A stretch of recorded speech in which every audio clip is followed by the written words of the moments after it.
Assalamu alaikum, dear students. Welcome to the 10th class English lesson. Today we are going to read The Aged Mother. This is Unit 7. It's a Japanese folk tale by Matsuo Basho. So this story is about motherhood, about the love of mother. Now pre-reading. Some qualities of mother have been given. Mother is patient. Mother is humble, forgiving, sacrificing, loving, supporting, emphatic, and considerate.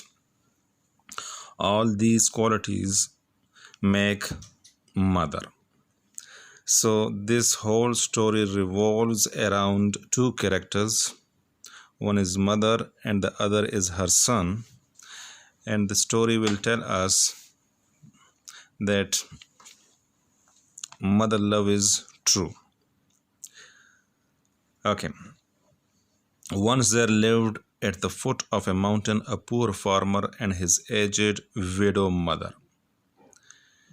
एक दफ़ा पहाड़ के दामन में एक गरीब ज़मींदार अपनी बूढ़ी और बेवा माँ के साथ रहता था. They owned a bit of land. उनकी थोड़ी सी ज़मीन थी that supplied them with food, जो उनको खुराक मुहैया करती थी. They both led a happy, peaceful and humble life.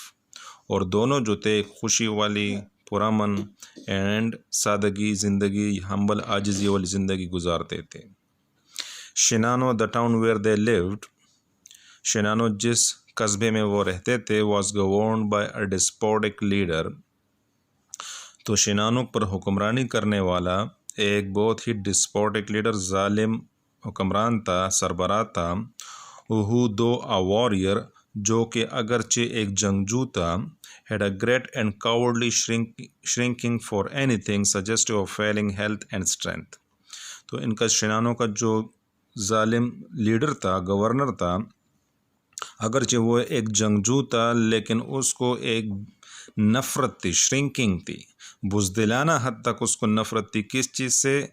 Anything suggestive of Fehling health and strength, यानी हर उस चीज़ से जो बीमार हो और जिसमें ताकत की कमी हो, यानी बीमारों से, बूढ़ों से, कमज़ोरों से उसको नफ़रत थी. This caused him to send out a cruel proclamation. तो ये जो ऊपर वजह दी गई है, इस वजह से उसने एक बहुत ही जुल्म वाला ऐलान किया. The entire province was given strict orders.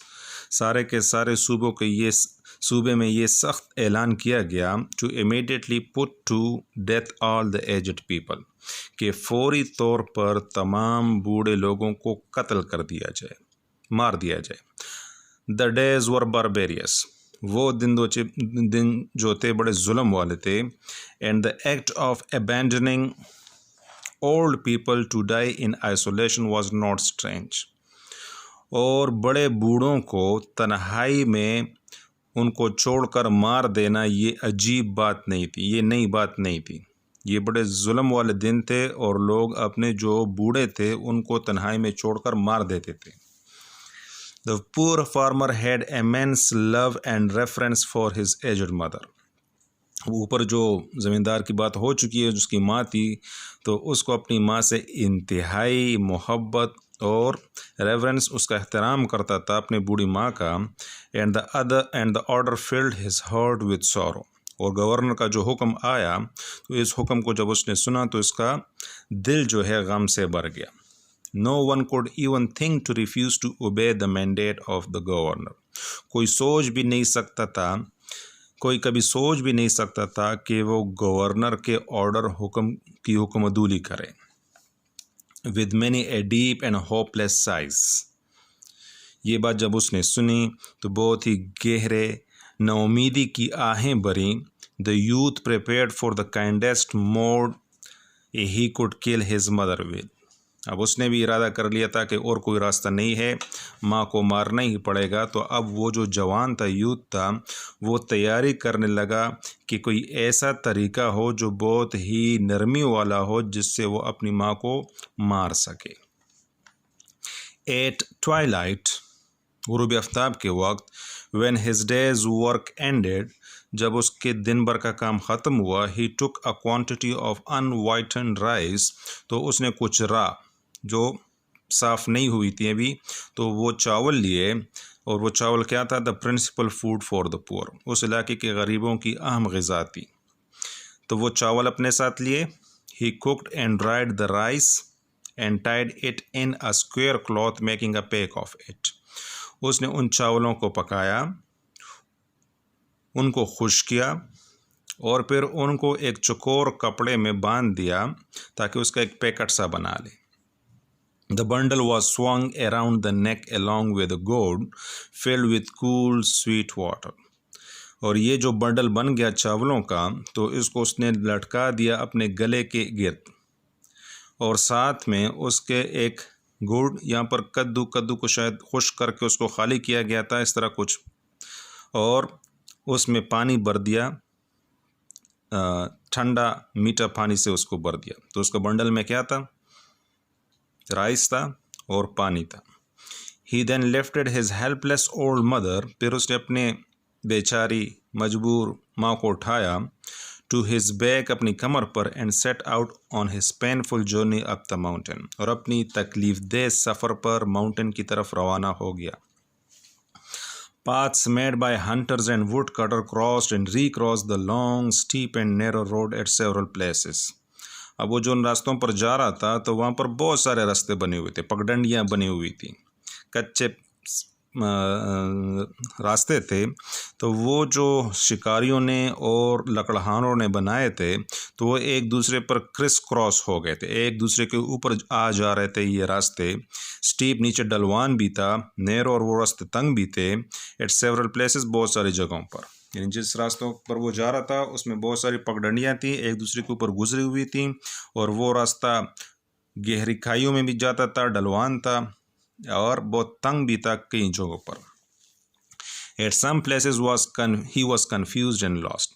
अब इतने ज़्यादा रास्ता थे कि कुछ जगहों पर वो कुछ कन्फ्यूज, परेशान हो गया और रास्ता उससे खो गया। But he paid no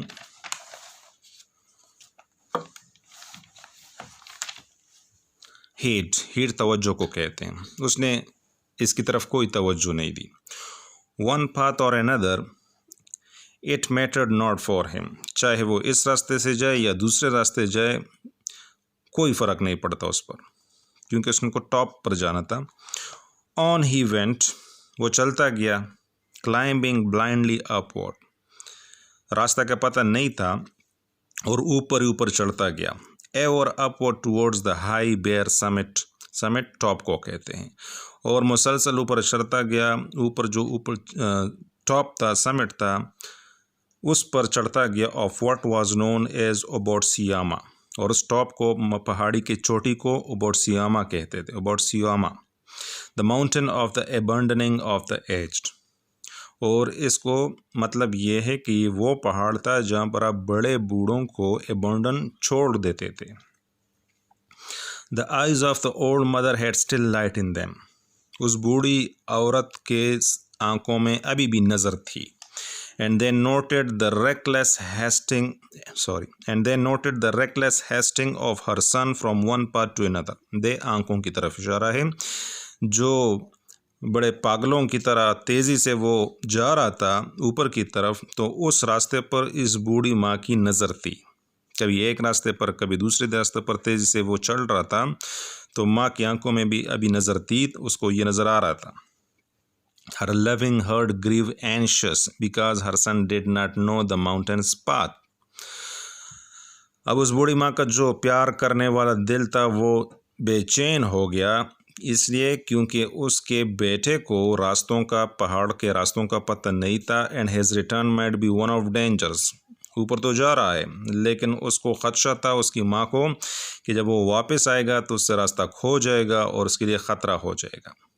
She stretched forth her hand to snap twigs from bushes as they passed by. तो जब वो उसने कमर पर अपनी माँ को डाला हुआ था और वो जा रहा था, तो उसकी बूढ़ी माँ अपने हाथ फैलाकर आगे कर देती एंड स्नैप ट्विग्स, और जो शाखें या टहनियाँ थीं वो तोड़ लेती थी from brushes as they passed by, उन शाखों से जब वो जा रहे थे तो वो उसकी कमर पर है, लेकिन वो साथ में हाथों से टहनियाँ भी तोड़ रही है। She quietly dropped a handful of twigs every few steps as they climbed up. अब वो हाथों में ये टहनियाँ जमा करती और जब उसकी मुट्ठी भर जाती तो एक जगह पर गिरा देती कुछ कदम आगे, as they climbed up, जब वो ऊपर चढ़ रहे थे। Thus the narrow path behind them was dotted at frequent intervals with tiny piles of twigs. इसलिए वो तो जो तंग रास्ता था वो वक्फे से भर गया। छोटे छोटे जो ढेर थे इस ट्विग्स की, इस टहनियों की, तो वो उस पर नज़र आ रहे थे, छोटे छोटे ढेर नज़र आ रहे थे रास्ते में। ये निशानी थी उसके बेटे के लिए कि जब वो वापस आएगा तो इनको देखेगा। Weary and heart sick, at last he reached the summit. थक हार कर आखिरकार वो उस चोटी की पहाड़ पर पहुंच गया। The son gently released his burden. बेटे ने आराम से अपना बोझ नीचे रखा and silently prepared a place of comfort as his last duty to his beloved old mother. उसको रखने के बाद खामोशी से एक आराम और सुकून की जगह बनाने लगा जो वो समझ रहा था कि उसकी प्यारी माँ के लिए वो आखिरी ड्यूटी कर रहा है, फ़र्ज़ निभा रहा है, क्योंकि उसके बाद इसने उसको छोड़ देना है और वापस आ जाना है और माँ को वहाँ पर मर जाना है अकेले। He gathered some fallen pine needles. उसने कुछ सनोबर के दरख्त के जो पत्ते होते हैं नीडल्स की तरह उनको इकट्ठा किया and made a soft cushion, और एक नरम सा बिस्तर उससे बनाया and tenderly lifted her onto it. और जब वो बिस्तर तैयार हो गया उन पत्तों का तो आराम से बड़े अच्छे तरीके से उसको उस पर डाल दिया। He wrapped padded coat closely around her stooping shoulders. Stooping shoulders, झुके हुए कंधे। तो उसने क्या लपेटा? रैप पैडेड कोट, यानी एक हिफाजती कोट बनाया, उसके इर्द गिर्द लपेटा उसके झुके हुए कंधों के गिर्द। एंड सेड हर फेयरवेल, और उसको अल्लाह हाफिज़ कहा, उसको अलविदा कहा। With aching heart and tearful eyes, दर्द भरे दिल के साथ और आंसुओं वाली आंखों के साथ उसको खुदाफिज कर दिया, कह दिया। The trembling mother's voice, full of unselfish love, delivered her last injunction. माँ की लरसती हुई जो आवाज़ थी, जो कि बेगरज थी, बेलोस थी, बेलोस मोहब्बत से भरी हुई थी, तो उसने भी अपने आखिरी एक हुक्म जारी किया, एक आखिरी इन अ वे नसीहत की अपने बेटे को। और क्या कहा? लेट नॉट दाइन आइज बी ब्लाइंड माई सन, कि अपनी आंखों को अंधा ना होने दो मेरे बेटे। शी सेड, उसने कहा, the mountain road is full of dangers, पहाड़ी रास्ता ख़तरों से भरा हुआ है। लुक केयरफुली, आराम से देखो इधर उधर। And follow the path which holds the piles of twigs, और उस रास्ते पर जाओ, उस रास्ते को पीछा करो जिसमें मैंने जो पाइल्स ऑफ ट्विग्स हैं, टहनियों की जो ढेर मैंने फेंके हुए हैं, उसको फॉलो करो। They will guide you to the familiar path farther down, ये जो रास्ता है, ये जो पाइल्स ऑफ ट्विग्स हैं, ये तुम्हारी रहनुमाई करेंगे उस मानूस रास्ते की तरफ जो कि नीचे है।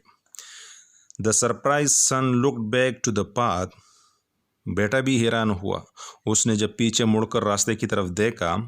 And then to the hands of the poor old lady, और फिर अपनी बूढ़ी माँ के हाथों की तरफ देखा। बेचारी, पुअर यहाँ पर बेचारी। दे वर श्रिवल्ड, स्क्रैच्ड एंड सॉइल्ड, और वो जो हाथ थे उसमें झुर्रियाँ आ गई थी, स्क्रैच्ड, खराशें आ गई थी, एंड सॉइल्ड, और वो गंदे थे। His heart broke with and bowed to the ground, crying aloud. उसका दिल टूट गया और ज़मीन की तरफ झुक गया और ज़ोर ज़ोर से रोने लगा। और क्या कहा? ओ ऑनरेबल मदर, ए मेरी प्यारी माँ, पुरवकार माँ, बाइज़्ज़त माँ, your kindness breaks my heart, आपकी जो मोहब्बत है, मेहरबानी है, ये तो मेरा दिल तोड़ रही है। आई विल नॉट लीव यू। तो इस इवेंट के बाद कि देखो माँ मेरे साथ क्या कर रही है और मैं क्या कर रहा हूँ, वो मेरे हिफाजत के लिए रास्ते में इतनी चीज़ें छोड़ कर आई है, मुझे चाहती है कि बाहिफाजत वापस चला जाऊँ और मैं यहाँ उसको अकेला मरने के लिए छोड़ रहा हूँ। तो उसने अपना फ़ैसला तब्दील कर दिया। I will not leave you, मैं आपको यहाँ नहीं छोड़ूंगा। Together we will follow the path of twigs, हम इन टहनियों के रास्तों को पीछा करेंगे, उस पर जाएंगे। And together we will die, और अगर कोई ख़तरा हुआ गवर्नर से या रास्ते में तो हम इकट्ठे ही मरेंगे। Once again he shouldered his burden, एक दफ़ा फिर उसने अपने बोझ को यानी अपनी माँ को कांधों पर डाला। How light it seem now, अब की बार वो कितनी हल्की मालूम हो रही थी। And Hesson down the path through the shadows and the moonlight, और जल्दी जल्दी नीचे रास्ते की तरफ चलने लगा सायों में, क्योंकि अब रात हो चुकी थी। एंड द मूनलाइट, और चांद की रोशनी में तेज तेज जाने लगा। To the little hut in the valley, किस जानिब? अपने घर की जानिब, जो छोटी सी झोंपड़ी थी वादी में, उसकी जानिब। Beneath the kitchen floor was a wall closet for food, जब वो घर पहुंचा तो उनके घर में, उनके बावर्ची खाने के फर्श के नीचे एक दीवारों वाली अलमारी थी जो कि खुराक के लिए थी। Which was covered and hidden from view, जो कि ढकी हुई थी air, and hidden from view, और वो नज़र नहीं आती थी। There the son and his mother, there the son hid his mother, वहाँ पर उसने अपनी माँ को छुपा दिया। And supplied her with everything she needed, और हर वो चीज़ उसको दी जिसको उसकी ज़रूरत थी। Watching and fearing, साथ में वो ये भी देखता था और ये भी खौफ था उसको, if she would be discovered, कि ऐसा ना हो कि उसका पता चल जाए गवर्नर के लोगों को, गवर्नर को। Time passed and he began to feel safe, वक्त गुजरता गया और अब उसको हिफाजत, अपने आप को महफूज, अपने आप और अपनी माँ महफूज नज़र आने लगी। When again the governor send fourth messengers, कि एक दफ़ा फिर गवर्नर ने अपने पैगाम रसां भिजवाए। बियरिंग अनदर सेंसलेस ऑर्डर, और एक और बेतुका हुक्म उसने दिया था। वो हुक्म क्या था? Seemingly A pride in his power, इस तरह लग रहा था कि इसको अपने जो पावर है, ताकत, इसका बड़ा नशा है। और उसका हुक्म यह था कि his demand was that his subjects should present him with a rope of ashes, और उसने ये ख्वाहिश का इजहार किया था कि उसके जो राया है वो उसको एक ऐसी रस्सी देंगे जो कि राख से बनी हो, एशेस से बनी हो। The entire province again went into a state of fear, एक दफ़ा फिर सारा का सारा सूबा जो था वो खौफ की हालत में चला गया, क्योंकि रोप ऑफ एशेस बनाना कोई आसान काम नहीं था। Who in all Shinano could make rope of ashes, कौन बना सकता था सारे शनानों में रोप ऑफ एशेस, यानी ऐसा कोई शख्स भी नहीं था जो सारे शनानों में राख की रस्सी बना सकता था। Yet the order had to be obeyed, लेकिन फिर भी वो गवर्नर था, उसका ऑर्डर पूरा होना था। One night in great distress, एक रात बहुत ही मायूसी की हालत में, the son whispered the news to his hidden mother, तो उस लड़के ने, उस आदमी ने अपने माँ को सरगोशी करके ये खबर दी जो कि छुपी हुई थी अभी तक। तो उसको ये खबर दी कि गवर्नर क्या चाहते हैं। वेट शी सेड, उसने कहा कि थोड़ा इंतज़ार करो। आई विल थिंक, मैं सोचती हूँ कि क्या करना है।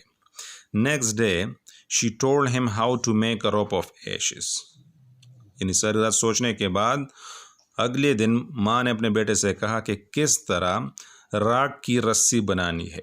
Make a rope of twisted straw, कि सबसे पहले क्या करो, एक रस्सी बनाओ बल खाती हुई, जो स्ट्रॉ है, घास फूस है, उससे एक रस्सी बनाओ।